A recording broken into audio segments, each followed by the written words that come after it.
मैं तो परिपूर्ण ज्ञायक भगवान आत्मा अतीन्द्रिय आनंद का पिंड हूँ। जैसे चीनी में मिठास ही मिठास, नमक में खारापन, इमली में खट्टापन, ऐसे ही आत्मा में अतीन्द्रिय आनंद। समझ में आया?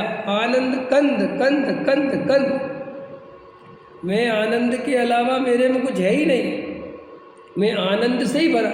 ये आपको पता है आनंद कंद क्यों लिया? आत्मा का एक विशेषण आनंद कंद लिया ना, सहजानंद, आनंद कंद, ज्ञानानंद। तो ज्ञानानंद तो समझ में आता, भाई ज्ञान करता है ना आत्मा, तो ये आनंद कंद क्यों लिया है? हाँ, सुख तो एक गुण है आत्मा का, फिर भी आनंद कंद लेने के पीछे ये बहुत ज़्यादा, आनंद कंद कहने के पीछे ये प्रयोजन है कि हम आनंद के बिना एक कदम नहीं चलते। हम सबको आनंद चाहिए, सुख चाहिए। समझ में आया? हमें वास्तव में देखा जाए तो ज्ञान भी नहीं चाहिए, नहीं, अपन तो क्या चाहिए?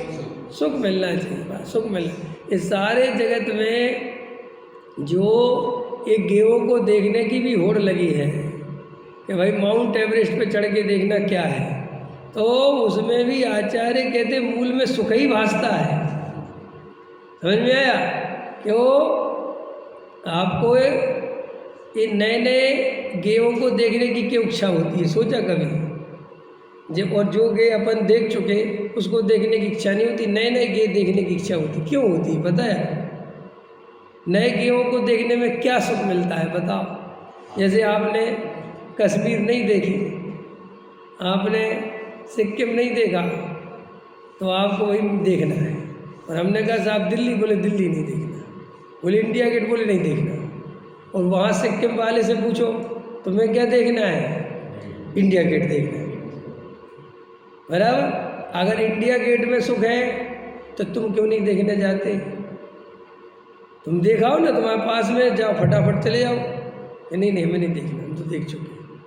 और उस सिक्किम वाले से कहो कि तुम्हारे सिक्किम में इतनी बढ़िया वादियाँ हैं, इतनी बढ़िया पर्वत है, तुम ये देखते हो? कहते क्या देखना इनमें? क्या? इसका मतलब गेहूँ में सुख तो नहीं है, क्योंकि अगर गेहूँ में सुख होता तो उसको मिलना चाहिए और मुझे मिलना चाहिए, लेकिन ऐसा तो नहीं हो रहा। वो कह रहा कि मैं इंडिया गेट देखूंगा तो सुख मिलेगा, और मैं कह रहा हूँ कि तेरी कश्मीर देखूंगा तो मुझे सुख मिलेगा। है प्रश्न ये है कि कश्मीर में सुख होता तो उसे मिलना चाहिए, अगर इंडिया गेट में सुख था तो मुझे मिलना चाहिए, लेकिन ये क्रॉस में जाके मिल रहा है, तो फिर सुख क्या क्या मतलब है? तो सुख बाहर में से नहीं आता, गेहूँ में से सुख नहीं आता। जैसे गेहूँ में से ज्ञान नहीं आता, ऐसे ही गेहूँ में से सुख भी नहीं आता। फिर सुख आता किस चीज़ से? सुख आता है तुम्हारे अंदर जो मान्यता है और जो तुम्हारी तीव्र इच्छा हुई सिक्किम को देखने की, तो इच्छा से पहले दुख पैदा हुआ। क्या पैदा हुआ? दुख। और फिर दुख वो जाके वहाँ मिटा, उसका नाम सुख। समझ में आया कि नहीं आया? ये कहानी है। हाँ देखो भाई, समझो कैसा स्वरूप है। रात को अच्छी नींद किसे आती है? जो दिन भर मेहनत करता है ना? कोई आदमी कहे कि रात को और अच्छी नींद आएगी अगर अपन दिन में बहुत अच्छा सोएंगे। क्यों? कि जितना बढ़िया अभ्यास सोने का करेंगे, रात को उतना बढ़िया और बढ़िया नींद आएगी। ऐसा तो नहीं है? दिन भर गधा मजूरी करो तो रात में नींद अच्छी आती है, लेकिन दिन में सोते रहो तो फिर रात में नींद नहीं आती। ऐसे अगर हमारी इच्छा ही नहीं हो तो हमें इस संसार में जो क्षण भर का सुख दिखाई देता है वो भी दिखना बंद हो जाएगा। वास्तव में वो जो संसार का सुख है वो सुख नहीं है, वो तो हमारी इच्छा पैदा हुई जिसके कारण हमें सुख दिखता है। आया समझ में?